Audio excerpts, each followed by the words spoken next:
अस्सलाम वालेकुम नाज़रीन।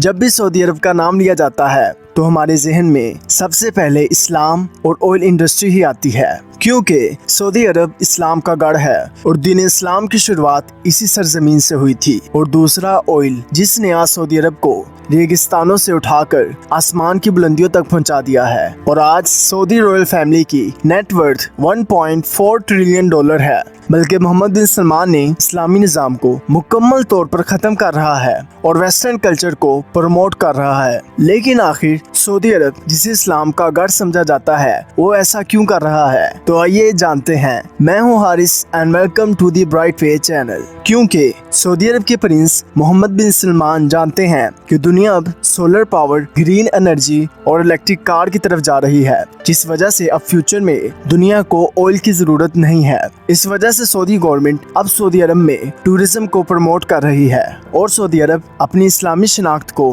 खत्म करने जा रहा है। और वो आप सल्लल्लाहु अलैहि वसल्लम और इनके सहाबा की मुकद्दस रहायश गाहों और मज़ारों को खत्म कर रहा है और इनकी जगह ऊंची इमारतें और लग्जरी होटल्स बना रहा है। दरअसल इसकी शुरुआत हुई थी साल 2017 में, जब सऊदी अरब ने एक सेकुलर स्टेट बनने के लिए मॉडरेट इस्लाम विजन 2030 को लॉन्च किया था। और इस विजन को पूरा करने के लिए सऊदी अरब अपने रास्ते में आने वाली तमाम मुकद्दस मकामात को शहीद करता आ रहा है। सऊदी अरब अपनी इकोनॉमी को ऑयल से टूरिज्म की तरफ प्रमोट कर रहा है और इस्लाम की तारीख और इसके तारीखी मुकामात को मुकम्मल तौर पर ख़त्म कर रहा है, जो आम बात नहीं है। इन मुकद्दस मुकामात में आप सल्लल्लाहु अलैहि वसल्लम का वो घर भी आता है जहां आप सल्लल्लाहु अलैहि वसल्लम की विलादत हुई थी, जिस घर को ख़त्म करके इस पर जानवरों की मंडी बनाई गई थी। लेकिन जब मक्का मुकरमा के लोगों ने इस पर एहतजाज किया तो इसे लाइब्रेरी में कन्वर्ट कर दिया गया। और ना सिर्फ ये, बल्कि हजरत अबू बकर सिद्दीक रज़ी अल्लाह अन्हु के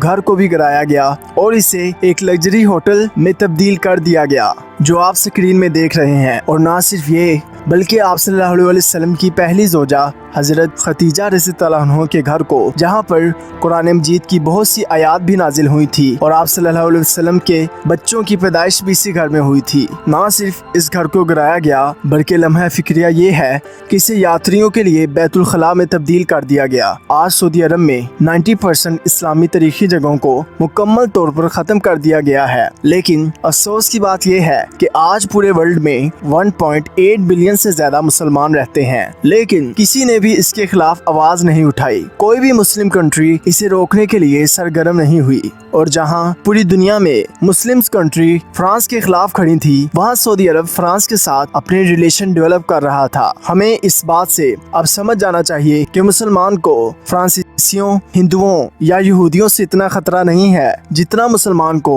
खुद से खतरा है। सऊदी गवर्नमेंट यहाँ पर नहीं रुकती, बल्कि मोहम्मद बिन सलमान ने सऊदी अरब के इस्लामिक स्कॉलर्स, जिनमें सलमान अल अफदान, अवाद अल करनी और अली अल उमारी, को फांसी पर चढ़ा दिया, क्योंकि मोहम्मद बिन सलमान के मुताबिक ये दीन के नाम पर टेररिज्म को प्रमोट कर रहे थे। और ना सिर्फ ये, अपनी मस्जिदों से सारे स्पीकर्स तक भी हटा दिए हैं और स्कूल और कॉलेजेस में हिजाब को बैन कर दिया है। मोहम्मद बिन सलमान बार बार अपनी तकरीरों में कह चुके हैं कि वो सऊदी अरब को एक नेक्स्ट यूरोप बनाएंगे।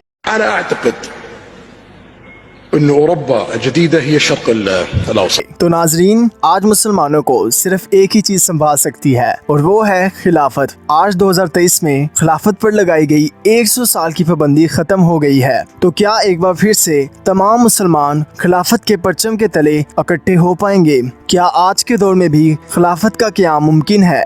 तो क्या वक़्त खुद को दोबारा दोहराएगा? क्योंकि इससे पहले भी जब अरबों की बदअमलियां बढ़ने लगीं तो अल्लाह ने इन्हें हटाकर उस्मानिया सल्तनत को मुसलमानों की हुक्मरानी अता की। क्योंकि जो कौम खुद की तारीख को भुला देती है, उनका नामो निशान ही दुनिया से मिटा दिया जाता है। आज ना सिर्फ सऊदी अरब, बल्कि बहुत से मुस्लिम ममालिक वेस्टर्न कल्चर को अपनी कंट्रीज में प्रमोट कर रहे हैं। इस पर इकबाल ने क्या खूब कहा है, अपनी मिल्लत पर क्यासे इक़वाम मगरिब से ना कर, खास है तरकीब में कौमे रसूल हाशमी। तो दोस्तों, आज के लिए इतना ही। अगर आपको वीडियो अच्छी लगी हो तो इसे लाइक और सब्सक्राइब करना मत भूलिएगा। अल्लाह हाफिज।